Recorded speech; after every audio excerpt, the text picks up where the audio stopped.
హల్లెలూయా. కొలస్సీలకు రాసిన పత్రిక 13వ అధ్యాయం 13వ వచనంలో చెప్తున్నది ఏంటంటే, మరియు అపరాధముల వలనను శరీరమందు సున్నతి పొందకయుండుట వలనను మీరు మృతులై ఉండగా దేవుడు వ్రాతరూపకమైన ఆజ్ఞల వలన మన మీద రుణముగా ఉన్న మనకి విరోధముగా నుండిన పత్రమును మేకులతో సిలువకు కొట్టి దాని మీద చేవ్రాతను తుడిచివేసి మనకు అడ్డము లేకుండా దానిని ఎత్తివేసి మన అపరాధములన్నిటిని క్షమించి ఆయనతో కూడా మిమ్మల్ని జీవింపచేసాను. ఆయన ప్రధానులను అధికారులను నిరాయుధులుగా చేసి సిలువ చేత జేత్సంతో వారిని పట్టి తెచ్చి బాహాటంగా వేడుకకు కనబరచును. హల్లెలూయా. దేవుడు ఇక్కడ చెప్తున్న మాట ఏంటంటే, మనకి పాత నిబంధన చూసినట్లయితే ఆజ్ఞలు ఒకటి చెప్పి ఆ ఆజ్ఞలు పాటించక ఇదిగో మీరు మరణానికి అర్హులు అని, మనము పాత నిబంధన అంతా పాటించలేని వారై ఉండి వాళ్ళు మరణానికి అర్హులై ఉన్నారు. అర్థమవుతుందా? యేసు ప్రభువారు వచ్చి ఆయన సిలువలో ఆ యొక్క ఆజ్ఞలతో కూడిన మన మీద ఏ ఆజ్ఞలైతే పాటించాలి, ఏవైతే పాటించాలో అవి పాటించకపోతే మనం మరణానికి అర్హులమని చెప్తున్నారో అవన్నీ సిలువకు కొట్టి ఆ చేవ్రాతను తుడిచివేసి ఆ అపరాధాలన్నింటినీ ఈయనే క్షమించి మనల్ని తిరిగి జీవింపచేసి, ఏ ఆజ్ఞలైతే పాటించకపోతే మీ మీదకి మరణం వస్తుంది, మీ మీదకి అదొస్తుంది ఇదొస్తుంది అని అధికారులు, వాళ్ళు ఎవరు? ప్రధానులు, అధికారులు. ప్రధానులు అధికారులు అంటే ఎవరు? పడిపోయిన దేవదూతలు. వాళ్ళు మన మీదకి దేవుని యొక్క ఆజ్ఞలు మీరు పాటించట్లేదని దేవుని తీర్పు తీసుకొచ్చి మన మరణానికి అర్హులుగా చేసినటువంటి ఆ యొక్క దోషములన్నిటినీ కూడా యేసు ప్రభువారి సిలువనందు కొట్టివేసి మనల్ని క్షమించి ఉన్నారు. ఎగ్జాంపుల్ ఏంటంటే, నేను చెప్తూ ఉండగా మీకు అర్థమవుతుంది దీని అర్థం. ఇప్పుడు అనేకమైన మూఢనమ్మకాలతో జీవిస్తూ ఉన్నారు. పాత నిబంధన పాటించే వాళ్ళు కూడా చాలామంది మూఢనమ్మకాలని అవునా తర్వాత మంచి రోజులని ఆచార భక్తులని, తర్వాత అందులో ఆజ్ఞలు అవి ఇలాగే పాటించాలని కొన్ని మూఢనమ్మకాలతో మనుషులు జీవిస్తూ ఉంటే, ఇదిగో అవి నువ్వు చేయలేదు కాబట్టి నీకు ఈ విధంగా మరణం వస్తుంది, నీకు ఈ విధంగా శాపం వస్తుంది అని ఈ యొక్క నేరారోపణ కలుగ చేస్తూ ప్రధానులు, అధికారులు అంటే దేవదూతలు, పడిపోయిన దేవదూతలు, వాటిని దేవదూతలు అంటారు. అధికారులు, ప్రధానులు అంటారు దేవదూతలు. వాళ్ళు పడిపోయిన వాళ్ళు నీ మీద దేవుని శిక్ష నీకు నీ మీదకి ఇలా వస్తుందని చెప్పి నేనేం చేస్తున్నారంటే మరణానికి, శ్రమకు, శాపానికి, శ్రమలకి గురి చేస్తున్నాయి. వీటన్నిటి నుంచి విడిపించడానికే యేసు ప్రభువారు లోకానికి వచ్చారు. మనం ఎలా అనుకుంటాం చెప్పనా? మనకి శ్రమ వచ్చిందనుకో, మనకి ఇబ్బందులు కలిగాయి అనుకో, మనకి ఆర్థిక ఇబ్బందులు కానీ, శ్రమలు కానీ, రోగం కానీ ఏమొచ్చినా, నేను పాపము చేశాను, ఇదిగో నేను పాపాన్ని కలిగి ఉన్నాను, ఈ పాపం వల్లనే నాకు ఈ రోగం వచ్చింది, ఇది విడిపించబడాలంటే నేనెంతో ప్రార్థన చేయాలి, నేనెంతో భక్తి జీవితం జీవించాలి, నేనెంతో వాక్యం చదవాలి, నేనెంతో లోతు ఎదగాలి, అప్పుడే కానీ దీని నుంచి నాకు విడుదల రాదు అనే మాటలు మనకి వినిపిస్తూ ఉంటాయి. ఈ మాటలు ఎవరు చెప్తారంటే అపవాది చెప్తూ ఉంటాడు. నువ్వు చాలా పాపం చేసావు, నీ అంత పాపం ఇంకెవరూ చేయలేదు, అందుకే నువ్వు ఈ శిక్ష అనుభవిస్తున్నావు, ఈ రోగం అనుభవిస్తున్నావు, ఈ ఆర్థికలేం అనుభవిస్తున్నావు, ఈ అప్పులను అనుభవిస్తున్నావు, ఈ శ్రమలను అనుభవిస్తున్నావు, ఈ వ్యతిరేకతను అనుభవిస్తున్నావు, ఈ అవమానాన్ని అనుభవిస్తున్నావు అని మనలో ఉన్న లోపాలను ఎత్తి చూపడమే సాతాను యొక్క పని. అర్థమవుతుందా? మనం అనుకుంటాం, అవును నేను చాలా పాపిని, ఈ పాపాలన్నీ క్షమించబడాలంటే నేను పరిశుద్ధంగా జీవించాలి, నేను పరిశుద్ధంగా జీవిస్తేనే కానీ ఇక్కడ నాకు విడుదల రాదు, ఈ ఆశీర్వాదం రాదు అని మనం మాట్లాడుతూ ఉంటాం. కానీ ఇక్కడ దేవుడు ఏమని చెప్తున్నాడంటే, మనము సిలువలో మన కొరకు ఏం చేసి ఉన్నాడో అది తెలుసుకోవాలి. వాక్యం చదివితే దీవెన, ప్రార్థన చేస్తే దీవెన, చర్చికి వెళ్తే దీవెన, మన విశ్వాసం ఎవరిలో ఉంచాలి? యేసులో ఉంచాలి. కానీ యేసులో ఉంచామనుకుంటూ చాలామంది విశ్వాసాన్ని ఎందుకు ఉంచుతారు తెలుసా? నేను ప్రతి ఆదివారం చర్చికి వెళ్తే దీవెన వస్తుంది, నేను బైబిల్ చదవట్లేదు, చదివితే దీవెన వస్తుంది, నేను ప్రార్థన ఎక్కువ చేయట్లేదు, చేస్తే నేను దీవించబడతాను. అవునా కదా? ఇప్పుడు విశ్వాసం ఎక్కడికి వెళ్ళిపోయిందంటే నీ మీదకి వెళ్ళిపోయింది. నువ్వు చర్చికి రావడం బట్టి దీవించబడుతున్నావు అన్నమాట, నువ్వు బైబిల్ చదవడం బట్టి దీవించబడుతున్నావు అన్నమాట, నువ్వు ప్రార్థన చేయడం బట్టి దీవించబడుతున్నావు అన్నమాట, నువ్వు పరిశుద్ధంగా ఉండడం బట్టి దీవించబడుతున్నావు అన్నమాట, నువ్వు పరిచర్య చేయడం బట్టి దీవించబడతావు. నీ మైండ్ అలా తిరిగింది. ఎలా? విశ్వాసం దేవుడి మీద కాదు, నీ మీదకి వెళ్ళిపోతుంది నీకు తెలియకుండానే. అందుకే మనం చాలా విషయాలు, అద్భుతాలు, ఆశ్చర్యాలు చూడలేకపోతున్నాం. అపవాది మీద విజయాన్ని చూడలేకపోతున్నాం. కారణం ఏంటంటే నేను చర్చికి మనం ప్రార్థనలో కూడా అడుగుతాం, ప్రతి వారం నీ చర్చికి వస్తున్నాను కాదు ప్రభువా, మరి ఎందుకు దీవించట్లేదు? వాక్యం చదువుతున్నానే ఎందుకు దీవించట్లేదు? ప్రేయర్ చేసుకుంటున్నానే వెళ్ళేటోడు దీవించి ప్రభువా అని ఎందుకు దీవించట్లేదు అని అంటాం. కానీ నువ్వు చర్చికి వచ్చేది యేసుని గూర్చి వినడానికి, నువ్వు బైబిల్ చదివేది యేసు నీ కొరకు ఏం చేసి ఉన్నాడో, ఎలాంటి విజయం ఇచ్చి ఉన్నాడో, ఆయన మీద ఆనుకోవడం ద్వారా నువ్వు ఎలాంటి విజయాన్ని పొందుకుంటావో నువ్వు గ్రహించడం కోసం చదవాలి. నువ్వు ఏదైతే గ్రహించావో అది నమ్ముతున్నానని నువ్వు ప్రార్థనలో విడుదల చేయాలి. నువ్వు ఆ ప్రార్థనలో విడుదల చేసినప్పుడు నీ పొందుకున్న దీవెనలు బట్టి, నువ్వు పొందుకున్న విడుదలను బట్టి అనేకులు విడుదల కొరకు నువ్వు విజ్ఞాపన చేయాలి. అంతేకాదు దేవుడు అంటున్నాడు, నువ్వు నమ్మిన జీవము కలిగిన యేసును కూర్చి, నువ్వు పొందుకున్న రక్షణ కూర్చి, నువ్వు పొందుకున్న విడుదల కూర్చి అనేకులు బంధింపబడిన వారికి ప్రకటించాలి. ఇవి క్రమం. చర్చికి వచ్చే వాళ్ళు ఎందుకు వస్తున్నారో తెలియదు, యేసు ప్రభు గురించి తెలియదు పూర్తిగా. ఏటో పరలోకం వెళ్తామంటే దీవెనలు వస్తాయి, చర్చికి వెళ్ళకపోతే శాతం దాడి చేసేస్తుంది, ఇంతవరకే తెలుసు. వీళ్ళు చర్చికి అందుకే వస్తారు. వాక్యం చదవకపోతే వేళ శాతాన్ని ఏదో చేస్తుంది, వాక్యం చదవమన్నాడు, కీర్తన చదివేశాం అంతే. నువ్వు వాక్యం చదివావు కాబట్టి ఈరోజు దేవుడు దీవిస్తాడు. అమ్మ ఈవేళ ప్రార్థన చేయకపోతే శాతాన్ని చేసా, ఏదైనా చేసేది కాబట్టి మోకాళ్ళు వేసి ప్రార్థన చేసేస్తాం అంటే నేను ప్రార్థన చేశాను కాబట్టి దేవుడు దీవించేస్తాడు. అంటే విశ్వాసం ఇప్పుడు క్రీస్తులో లేదు, నీలో ఉంది. నీ ప్రార్థన బట్టి, నువ్వు చర్చికి రావడం బట్టి, నువ్వు వాక్యం చదవడం బట్టి దీవిస్తాడు అని నమ్మకం ఎక్కడుందంటే క్రీస్తులో లేదు, నువ్వు చేసే క్రియల మీద ఉంది. మరి చదవద్దంటే చదవాలి. దేని కొరకు చదవాలి? యేసు ఏమై ఉన్నాడో, నీ కొరకు ఏం చేసి ఉన్నాడో, ఆయన వాక్యం ఏం చెప్తుందో, ఆయన వాక్యం మీద ఎటువంటి విశ్వాసం ఎలా ఉంచాలో ప్రతిదీ దేవుడు మాట్లాడు. హల్లెలూయా. మీకు అర్థమైంది ఇక్కడ దాకా? యేసయ్య ఏం చేశాడు? ఆయన మన అపరాధములన్నిటినీ క్షమించి ఉన్నాడు. ఏం చేశాడు? సిలువలో మనకి క్షమాపణ ఇచ్చాడు. మన పాపాలన్నిటినీ కూడా ఆయన క్షమించాడు. మన మీద దాడి చేసేది కూడా ఎవరు చేస్తారు? దేని పరంగా దానికి అధికారం వస్తుంది? శాతానికి పాపాన్ని బట్టి అధికారం వస్తుంది. కానీ మన పాపాలన్నింటినీ కూడా యేసే క్షమించారు. ఒక ఎగ్జాంపుల్ చెప్తాను. యోహాను సువార్త 8వ అధ్యాయం 1 నుంచి. యోహాను సువార్త 8వ అధ్యాయం 1 నుంచి. యేసు ఒలివ కొండకు వెళ్ళను.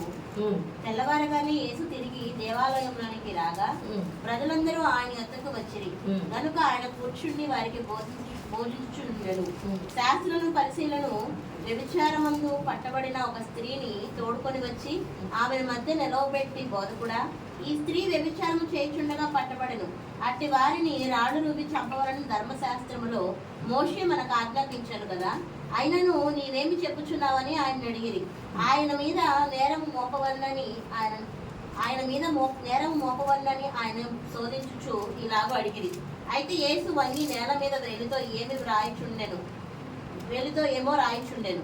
వారాయనను పట్టు వదలక అడుగుచుండగా ఆయన తల ఎత్తి చూచి, మీలో పాపము లేనివాడు మొట్టమొదట ఆమె మీద రాయి వేయవచ్చునని వారితో చెప్పి మరలా వంగి నేల మీద వ్రాయిచుండెను.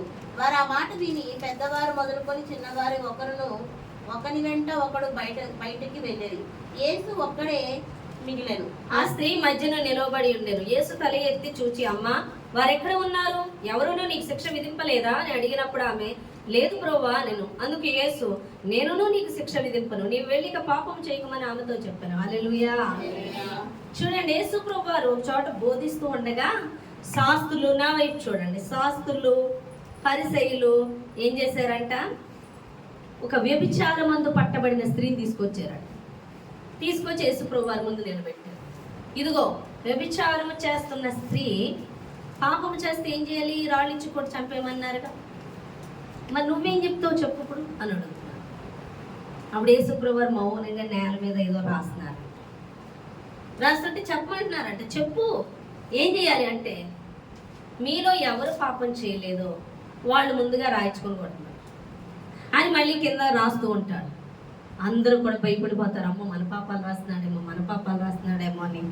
ఒకళ్ళు రాయిలు తీసిన వాళ్ళు కింద పడేసి వెళ్ళిపోతారు, ఎవరు పట్టరు. అప్పుడు యేసు ప్రభు చూసి, అమ్మ ఏ వాళ్ళందరూ నిన్ను రాయించి కొడతామన్న వాళ్ళు అంటే, లేదు ప్రభు వెళ్ళిపోయిన ఎవరు నన్ను కొట్టలేదు అంటే, అయితే నేను నిన్ను కొట్టను, నిన్ను క్షమిస్తున్నాను, నేను నిన్ను శిక్ష విధింపను, నీవు వెళ్ళి ఇక పాపము చేయకు. హల్లెలూయా, హల్లెలూయా. ఇక్కడ పాయింట్ జాగ్రత్తగా వినండి. వ్యభిచారమందు పట్టబడిన స్త్రీకి శిక్ష ఏంటి అంటే రాళ్ళిచ్చి కొట్టి చంపాలి. పాపానికి శిక్ష అది చావు. కానీ ఇది పట్టుకొని వాళ్ళందరూ మనుషులు వచ్చారు అంటే వాళ్ళని పట్టింది ఎవరు అంటే శాతానుగాడు. అధికారులు, మీకు వివరంగా చెప్తున్నాను, అధికారులు, ప్రధానులు అంటే పడిపోయిన దేవదూతలు అంటే శాతాను, వాళ్ళని ఆవరించి నిలబెట్టారు ఆ వ్యభిచారం స్త్రీని. నిలబెట్టినప్పుడు యేసు ప్రభు వారు ఏమంటున్నారు? ముందుగా ఎవరు పాపం చేశారో వాళ్ళు రాయేయమంటే ఎవరు వేయలేదు. ఇప్పుడు యేసు ప్రభు వారు అంటున్నారు, నేను నిన్ను శిక్షించను. ఏం చేశారు ఆయన? ఆమెను క్షమించారు. ఇక పాపము చేయకు. ఇప్పుడు దాకా పాపం చేసి ఆ పాపాన్ని నేను క్షమించేశాను, ఇక నువ్వు పాపము చేయకు. ఇప్పుడు యేసు యొద్దకు వచ్చింది కాబట్టి, ఆమె పాపాలు క్షమించబడ్డాయి కాబట్టి ఆమె పాపానికి రావాల్సిన శిక్ష చంపడం అనేది చేయలేకపోయారు వాళ్ళు. మీకు అర్థమైందా? యేసు దగ్గరికి వచ్చి ఆమె పాప క్షమాపణ పొందింది కాబట్టి ఈ పాపానికి రావాల్సిన శిక్ష అపవాది ఆ మనుషుల ద్వారా ప్రేరేపించి వేద్దామనుకున్నా వేయలేకపోయింది. ఎందుకంటే యేసయ్య క్షమాపణ ఇక్కడ ఆవిడకి దొరికేసింది. హల్లెలూయా. ఈరోజు నీ యొక్క నా యొక్క పాపాలకి శిక్ష రావాలి, కానీ ఆ శిక్ష రాదు. నువ్వు యేసుని క్షమాపణ, దేవుని పాదాలు పట్టుకొని ఆయన రక్తములో నీ పాపాలు కడుక్కున్నప్పుడు నిన్నే పాపము ఎంత మాత్రం ఏమీ చేయలేదు. కొంతమంది కొన్ని ఆచారాలు చెప్తూ ఉంటారు, ఇదిగో మనం ఇది చేయకపోతే కీడు, అది చెయ్యాలి, ఇది చెయ్యాలి, మనం ఇలా చేయకపోతే మనకి మంచిది కాదు, ఇలా అయిపోతా, ఏది కూడా నువ్వు పాటించకూడదు. ఎందుకంటే నువ్వు అది పాటిస్తున్నావు అంటే నువ్వు యేసు మీద విశ్వాసం ఉంచట్లేదు, వాటి మీద ఉంచవు. అప్పుడు శాతాను ఈజీగా నీ మీద దాడి చేస్తుంది. నువ్వు ఏం చేయాలి? నేను ఏది నమ్మను, ఏది ఎంత మాత్రమో నన్నేమీ చేయలేదు, నేను క్రీస్తునందున్నాను. ఈమె ఎక్కడికి వచ్చింది? క్రీస్తు యొద్దకు వచ్చింది కాబట్టి, ఆయన చేత క్షమించబడింది కాబట్టి వాళ్ళు రాళ్ళు రువ్వి చంపాలనుకున్నది చేయలేక వెళ్ళిపోయారు. ఈరోజు శాతాను కూడా నీ మీద అనేక నేరములు మోపుతూ ఉంటుంది. నువ్వు పాపివి, నువ్వు ఇలాంటి పాపాలు చేసావు, నువ్వు అలాంటి పాపాలు చేసావు, నువ్వు అది చేయకపోతే ప్రమాదం, నువ్వు ఇది చేయకపోతే ప్రమాదం అని మూఢనమ్మకాలు, ఆచార భక్తి అనేకమైన నీకు మనుషులు కల్పించిన పద్ధతులు నీకు చెప్తావు, చేయాలి, పాటించాలి అని చెప్పినప్పుడు అమ్మో నాకేదో అయిపోద్దని నువ్వు అవి పాటిస్తే ఖచ్చితంగా అపవాదిగాడు దాన్ని బట్టి, ఆ పాపాన్ని బట్టి నీ మీద శిక్ష విధిస్తాడు. కానీ నన్ను ఏది ఎంత మాత్రము ఏమీ చేయదు, ఎంతవరకు నేను ఎటువంటి పాపం చేసినా నా పాపాలన్నీ యేసే క్షమించి ఉన్నాడు, ఏ శిక్ష నా మీద లేదు, ఏ అపరాధము నా యందు లేదు. ఎందుకంటే ఆయన రక్తము చేత నేను కడగబడ్డాను, క్రీస్తులో నేను పరిశుద్ధపరచబడ్డాను. ఏది ఎంత మాత్రం నన్ను ఏమీ చేయలేదన్నప్పుడు శాతాన్ దాడి నీ మీద ఏమీ ఉండదు. నేనేదన్నా సమస్య నిన్ను పీడిస్తూ ఉంటే, అవును నేను ప్రార్థనలో లేను, నేను వాక్యములో లేను, నేను ఇది చేయక అది చేయక అంటే అవును కరెక్ట్ అని చెప్తుంటే నువ్వు అలాగ విశ్వాసం ఉంచుతూ ఉంటే నువ్వు నీ మీద విశ్వాసం ఉంచుకున్నావు కాబట్టి అది కూడా పాపమే. నేను ప్రార్థనలో సరిగ్గా లేక కాదు ప్రభువా, నువ్వు ప్రార్థనలో లేవు, నువ్వు వాక్యంలో లేకపోతే నీకు విశ్వాసం ఉండదు దేవుని మీద. దేవుని మీద కాక వేరే విషయాల మీద విశ్వాసం ఉంచుతావు, నీ మీద విశ్వాసం ఉంచుకుంటావు, అప్పుడు సాతాను నీ మీద ఈజీగా దాడి చేస్తుంది. నువ్వు వాక్యం చదవడం వల్ల క్రీస్తు మీద విశ్వాసం ఉంచుతావు. నేను అనుకున్న ప్రభువా సాతాను పదే పదే నా మీద ఎందుకు దాడి చేస్తుంది అంటే దేవుడు అన్నాడు, నేను నీకు ఇచ్చిన ఉచిత రక్షణ నువ్వు సంపూర్తిగా అనుభవించట్లేదు. నేను చాలా విశ్వాసం ఉంచుతున్నాను అని అడిగితే అవును ఉంచుతున్నావు. ఎలాంటి విశ్వాసం? ఎలాంటి విశ్వాసం? నీకు నేను ఇచ్చిన విజయాన్ని, నీ మీద పాపం అనేది లేకుండా నేను పూర్తిగా కడిగి వేశాను. నేను క్రీస్తులో రక్షింపబడి ఉన్నాను. ఏది ఎంత మాత్రము నాకు ఏ హాని చెయ్యదు, నాకు విజయం ఉందని నువ్వు నమ్ముతులేదు. ఆ వాక్యాన్ని నువ్వు సంపూర్ణంగా నమ్మితే ఆ విడుదల నువ్వు చూస్తావని దేవుడు మాట్లాడు. ఈరోజు సమస్య బట్టి ఏడుస్తూ సమస్య తీ అంటాం, కానీ ఈ సమస్య ఎంత మాత్రము నన్నేమీ చేయలేదు. క్రీస్తులో నాకు విజయం ఉంది. క్రీస్తులో అది ఎప్పుడో నేను జయించి ఉన్నాను. క్రీస్తు మీద విశ్వాసం ద్వారా నేను అది పొందుకొని ఉన్నాను అని వాక్యం ఎత్తి మాట్లాడాలి. ఆయన క్షమాపణ నేను పొందుకొని ఉన్నాను అన్నది నువ్వు నమ్మినప్పుడే ఆ విజయం కూడా నువ్వు చూస్తావు. ఇంకొక మాట చెప్తా, దాన్ని బట్టి నీకు ఇంకా అర్థమవుతుంది. మత్తయి సువార్త 9:2 చూద్దాం. మత్తయి సువార్త 9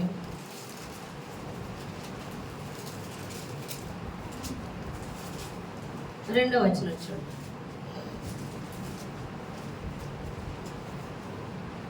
ఇదిగో జనులు పక్షవాయువుతో, నేను చదువుతాను. ఇదిగో జనులు పక్షవాయువుతో మంచము పట్టి ఉన్న ఒకని ఆయన యొద్దకు తీసుకొని వచ్చిరి. యేసు వారి విశ్వాసమును చూచి, కుమారుడా ధైర్యముగా ఉండుము, నీ పాపములు క్షమించబడి ఉన్నవని పక్షవాయు గలవానితో చెప్పాను.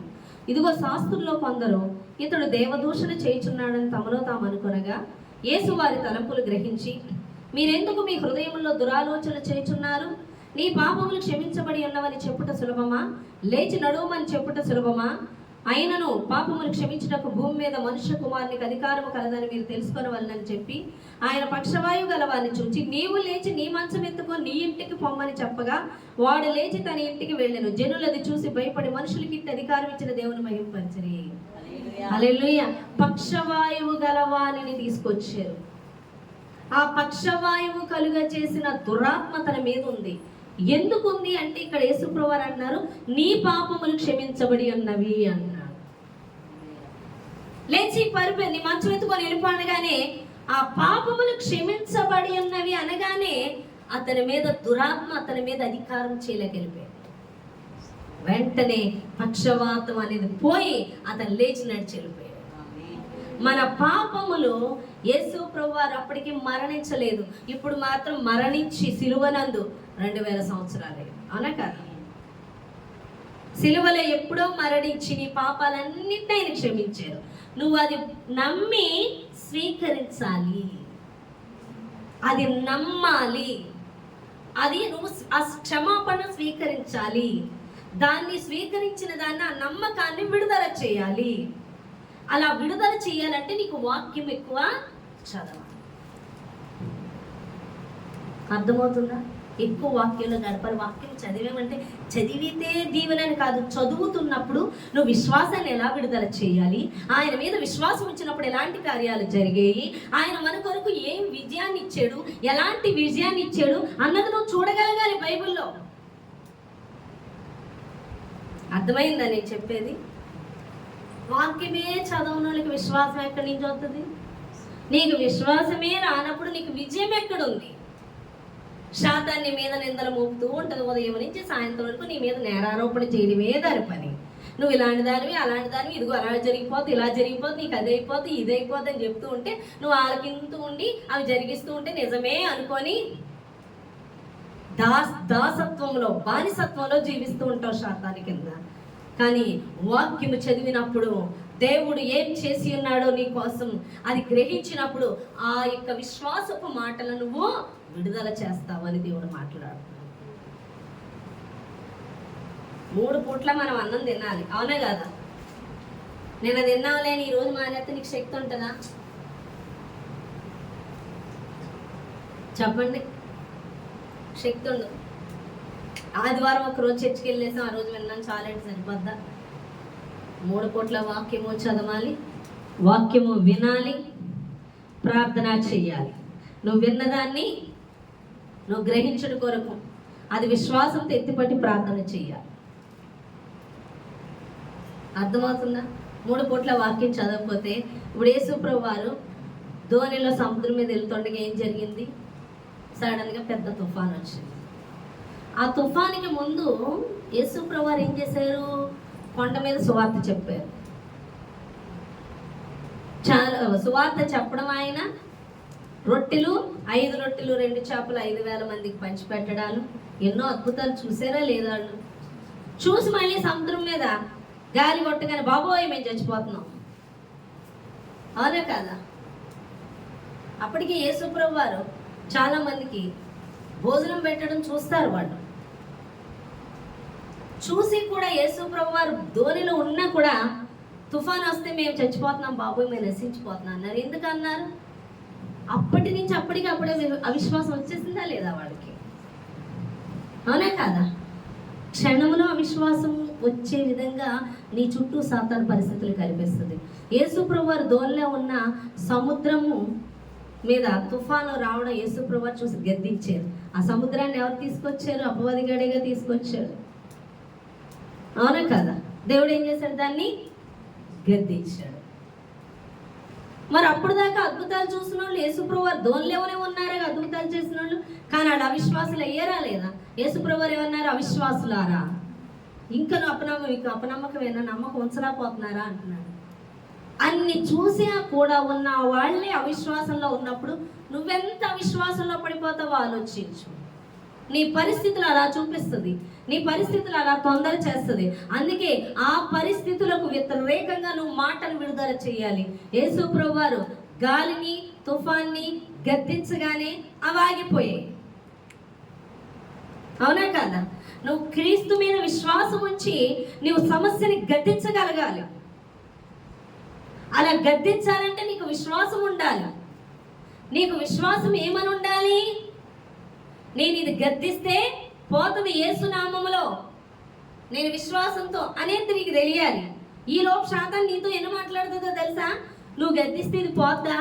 నువ్వు అంత పరిశుద్ధుడువా? నీకు అంత విశ్వాసం ఉందా? ఆనాడు యేసుప్రభు వారు అయితే జరిపారు, నువ్వు చేస్తే జరుగుతుందా చూడు అంటే ట్రై చేద్దాం. ఇలాంటి డైలాగులు వస్తాయి మన నోటంట. వెంటనే గద్దించగలవా? ట్రైల్స్ వేస్తాం. గద్దిస్తే ఓకే ఆగిపోతే ఓకే పని చేస్తుంది మన ప్రార్థన. హల్లెలూయా. చూడంత అవిశ్వాసంగా ఉన్నావు. అక్కడ కూడా విశ్వాసం నీ మీద లేదు, నీ దేవుని మీద లేదు, నీ మీదే ఉంది. నా ప్రార్థన పని చేస్తుందా? నేనంత పరిశుద్ధురాలనా? నాకంత విశ్వాసం ఉందా? నేను నేను నేను అన్నదే మనలో పనిచేస్తుంది. కానీ యేసుప్రభు వారు సమస్యని గద్దించమంటున్నారు. నా మీద విశ్వాసం ఉంచి గద్దించండి. నువ్వు అంత పరిశుద్ధుడు అంటే, అవును నేను పరిశుద్ధురాలనే, ఎందుకంటే క్రీస్తులో నా పాపములన్నీ క్షమించబడి ఉన్నాయి. నా ప్రార్థన అంగీకరించబడుతుంది, ఎందుకంటే ఆయన నా పక్షాన ఉన్నాడు. నేను విశ్వాసం ఉంచేది క్రీస్తులో, నేను బంధించేది క్రీస్తు నామములో. ఆయన నామము గొప్పది, ఆయన నామము గొప్పదే. కానీ నువ్వు గొప్పదని కాదు, నువ్వు కరెక్ట్ కాదు, నీ దగ్గర అంత శక్తి లేదు అంటే అవునా అని ఆలపిస్తాం. నా శక్తిని చేపట్టి కాదు అనే కదా. శక్తి చేత కాదనెను, బలము చేత కాదనెను, శక్తి చేత కాదనెను, బలము చేత కాదనెను. హల్లెలూయా. ఎంత మాత్రపు దానవు నీవనెను, ఓ గొప్ప పర్వతమా, జెరుబాబేలు నడ్డగింపను, ఓ గొప్ప పర్వతమా, జెరుబాబేలు నడ్డగింపను. ఎంత మాత్రపు దానవు నీవనెను, ఎంత మాత్రపు దానవు నీవనెను, చదును భూమిగా మారెదవు. ఎంత గొప్ప పర్వతమైనా మన శక్తి చేత కాదు, మన బలము చేత కాదు, కానీ యేసు నామములో అది తొలగింపబడుతుంది. హల్లెలూయా. సాతాను నీ శక్తి నీ బలము అని చెప్తూ ఉంటది. కాదు, నా శక్తి నా బలము కాదు, దేవుని వలన, దేవుని యందు విశ్వాసం ఉంచటం వలన అది ఎంతటి సమస్య అయినా తొలగిపోతుంది. ఇటువంటి విశ్వాసం నీకు కలగాలంటే వాక్యం ఉండాలి, ప్రార్థన ఉండాలి, అనే కదా. ఎడతెగక నువ్వు దేవుని బిడ్డల సహవాసం కలిగి ఉండాలి. ఇది నమ్మిన నీవు అనేకుల విడుదల కొరకు ప్రార్థన చేయాలి, వారికి సువార్త ప్రకటించాలి. అది లేకపోతే, అలా చేయకపోతే మనకి శ్రమ. అర్థమైందా? హల్లెలూయా.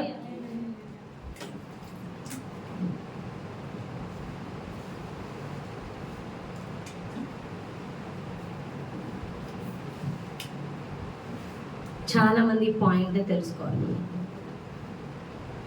క్రీస్తు మీద విశ్వాసం ఉంచుతున్నాం అనుకుంటూ మన మీద విశ్వాసం ఉంచుతాం. మన ప్రార్థనలు బట్టో, మన పరిశుద్ధతను బట్టో, వాక్యం చదివేది కూడా ఎందుకు చదువుతున్నామో తెలియదు. చదివితే దీవెనన్నట్టు చదువుతాం. చాలా మంది బైబిల్ పెట్టేసుకుంటారు, దెయ్యాలు వచ్చేస్తే బైబిల్ తల కింద పెట్టి పడుకుంటారు. దానికి బైబిల్ సంగతి అంతా తెలుసుదండి, వస్తానికి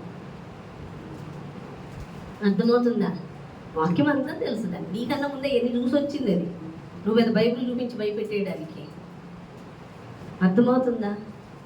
అది దానికి నీకు తేడా ఏంటో తెలుసా? అది యేసుని అంగీకరించదు, నువ్వు అంగీకరించాలి. అది యేసు క్షమాపణ పొందుకోలేదు, మనం పొందుకున్నాం. అది క్షమించబడలేదు, మనం క్షమించబడ్డాం. మనం పశ్చాత్తాపడ్డాం. ఆయన యొక్క ప్రతి పాపము నుంచి మనం విడుదల పొందుకున్నాం. హల్లెలూయా. అది నమ్మాలి. దేవుడు అంటున్నాడు, ప్రభువా, ఎలా అంటే శాతాన్ని మీద నేరారోపణ చేస్తుంది, శాతాన్ని మీద దాడి చేస్తుంది, అపరాధములు నీ మీద మోపుతుంది. మోపినప్పుడు నువ్వు భయపడుతున్నావు. నువ్వు నమ్మాలి ఏంటంటే, నిన్నెప్పుడో క్షమించి ఉన్నాను. హల్లెలూయా. నేనెప్పుడో క్షమించి ఉన్నాను, ఏది ఎంత మాత్రము నేనేమి చేయలేదు అని నువ్వు నమ్మినప్పుడు అపవాది నిన్నేమీ చేయలేదని దేవుడు మాట్లాడుతున్నాడు. ప్రతిదానికి భయం, అమ్మో నేను ప్రార్థన చేయలేదు, అమ్మో నేను పరిశుద్ధాన్ని కాదు, అమ్మో నేను అది కాదు, అది అన్నీ నీకు అవసరం లేదు. వాక్యం ఎందుకు చదవాలి? క్రీస్తు ఏమై ఉన్నాడో, నిన్ను ఏ విధంగా నీకు ఎటువంటి విజయం ఇచ్చి ఉన్నాడు, ఎటువంటి క్షమాపణ ఇచ్చి ఉన్నాడో, నీ మార్గం మీద సరళపరిచి ఉన్నాడో, ఇవన్నీ నువ్వు గ్రహించినప్పుడు, అది నమ్మినప్పుడు నువ్వు విజయము చూస్తావు అని దేవుడు మాట్లాడుతున్నాడు. క్రీస్తులో విశ్వాసం ఉంచేమనుకుంటూ మనకి తెలియకుండానే మన మీద విశ్వాసాన్ని ఉంచుకుంటున్నాము. నా ప్రార్థన, నా భక్తి, నీ ప్రార్థన ఉండాలి. అది దేనికంటే నువ్వు నమ్మిన దాన్ని ఎత్తిపట్టి ప్రార్థన చేయడానికి. నువ్వు నమ్మాలి అంటే వాక్యం చదవాలి. ఎలా చదవాలంటే, నీకు 3 పూట్ల ఎలాగ ఫుడ్ అవసరమో నీకు 3 పూట్ల వాక్యం అవసరము. యోహాను సువార్త 15వ అధ్యాయం 7వ వచనం చూడండి, ఒక మాట ఉంది. యోహాను సువార్త 15వ అధ్యాయం.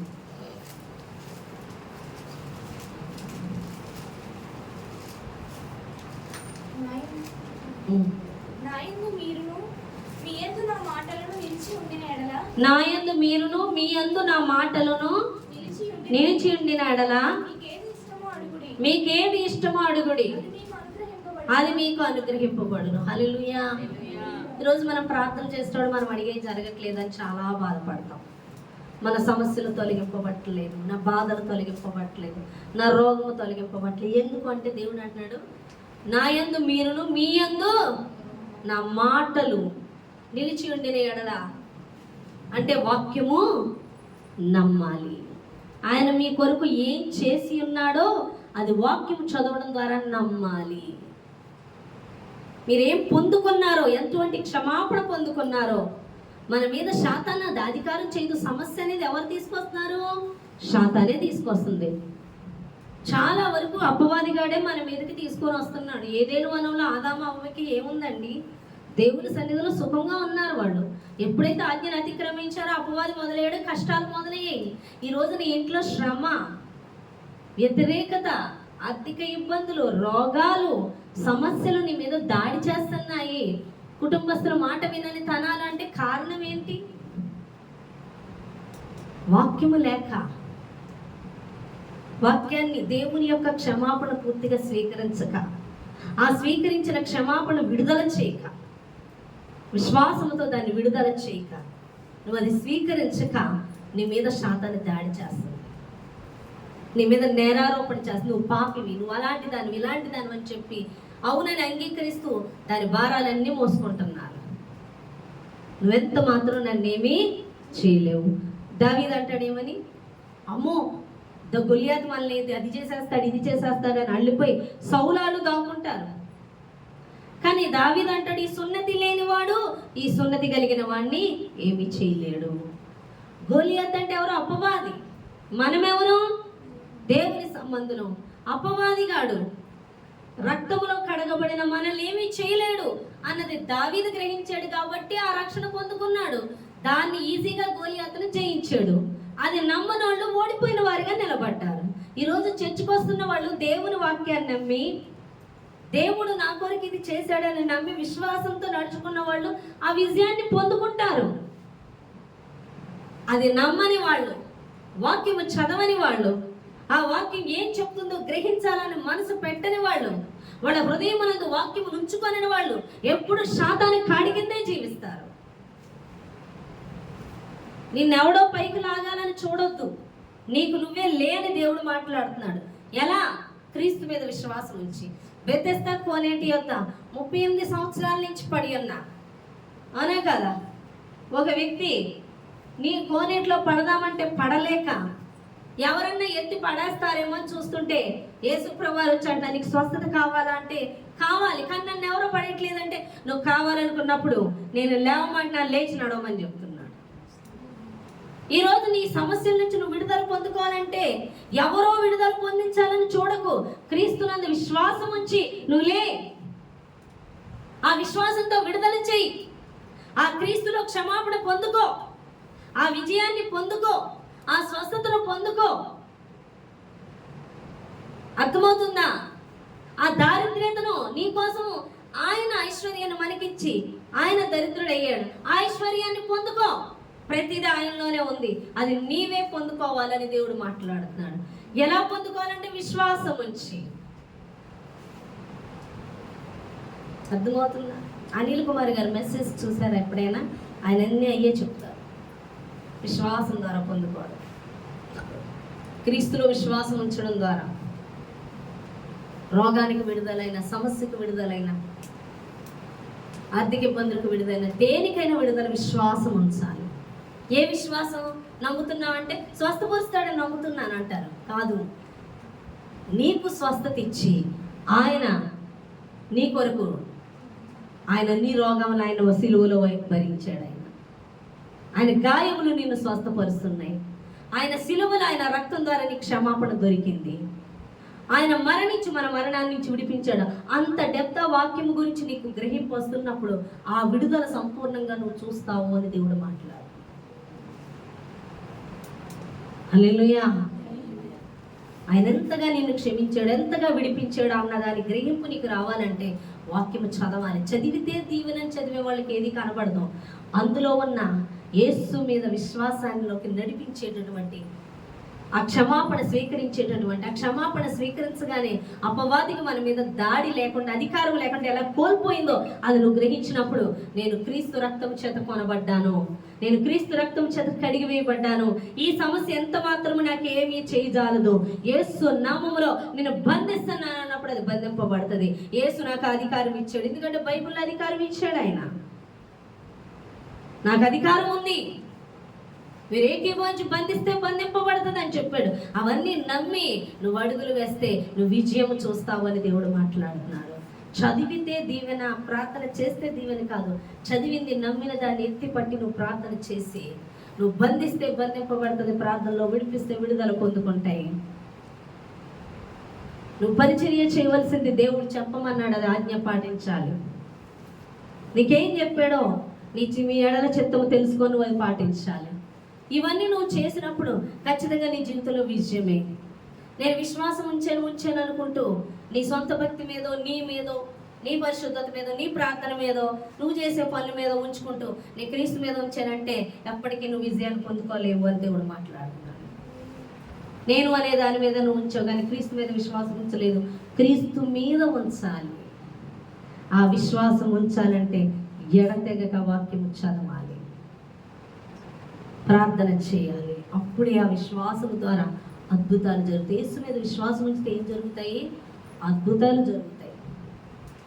మరి ప్రతిరోజు నువ్వు దేవుని మీద విశ్వాసం ఉంచేసానన్నప్పుడు ఏ అద్భుతాలు జరగట్లేదు. కారణం క్రీస్తు మీద ఉంచుతాను అనుకుంటున్నావు కానీ నీ మీద ఉంచుతున్నావు. నిజంగా క్రీస్తు మీద ఉంచితే, క్రీస్తు మీద విశ్వాసం ఉంచడం ద్వారా మీరు కొత్త నిబంధన చదివినట్లయితే ప్రతి చోట అద్భుతమే జరిగింది. ఈరోజు నువ్వు క్రీస్తు మీద విశ్వాసం ఉంచినప్పుడు నీ జీవితంలో ప్రతి క్షణము అద్భుతమే చూస్తావు. నువ్వు అద్భుతం చూడట్లేదంటే విశ్వాసం నీదే మీద క్రీస్తు మీద అన్నది ఒకసారి ఆలోచించు. హల్లెలూయా. కాబట్టి వాక్యం ఉండాలి, ప్రార్థన ఉండాలి, పరిచర్య ఉండాలి, నీ మీద ప్రణాళిక ప్రకారం చేయాలి. వీటి మీద కాదు విశ్వాసం ఉంచవలసింది, క్రీస్తునందు విశ్వాసం ఉంచటం వలన క్రీస్తు ఇవన్నీ నువ్వు పొందుకుంటావు. అంటే క్రీస్తు మీద విశ్వాసం ఉంచాలంటే ఖచ్చితంగా వాక్యం చదవాలి. చదివిన వాక్య గ్రహింపుతో నీకు దేవుడిచ్చిన విజయాన్ని, క్షమాపణను నువ్వు పొందుకొని అది ఎత్తి ప్రార్థన చేయాలి. ఇది చేయాలంటే వాక్యం చదవాలి. అవునా కాదా? వాక్యం చదివినప్పుడు ప్రార్థన చేయాలి, అది ఎత్తిపట్టి నమ్ముతున్నానని విశ్వాసంతో.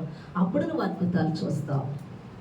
నేను విశ్వాసం ఉంచేది ప్రభువా అని నీ భక్తి జీవితం మీదో, నీ వాక్యం చదివే జీవితం మీదో, ప్రార్థన చేసే జీవితం మీదో ఏదో పై ప్రార్థన, నీకు అర్థం కాని చదవడం, అర్థం కాని ప్రార్థన చెయ్యొద్దు. ఏం చెప్పాడో నీ కోసం, ఏం చేసి ఉన్నాడో, ఏమి ఇచ్చి ఉన్నాడో నీ కోసం అంతా నువ్వు వాక్యం చదువుతున్నప్పుడు ఎరిగి ఉండి సంతోషంతో నువ్వు మోకాళ్ళు వేసేది విడుదల చేస్తున్నప్పుడు అద్భుతాలు చూస్తావు అని దేవుడు మాట్లాడుతున్నాడు. ఈ చిన్న మాటలు ఎవరికైనా అర్థమైందా? హల్లెలూయా, హల్లెలూయా, హల్లెలూయా.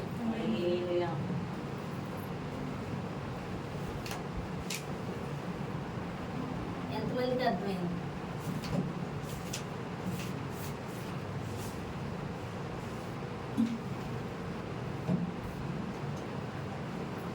అర్థమైందా? హల్లెలూయా. కాబట్టి దేవుడు అంటున్నాడు, మీ యందు నా మాటలు నిలిచి ఉండాలి.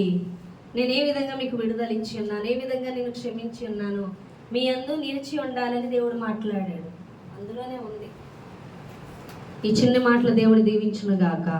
ఆమేన్. వాక్యం మీద ప్రార్థించాలి. ప్రార్థన చేయాలి. అందులో వాక్యం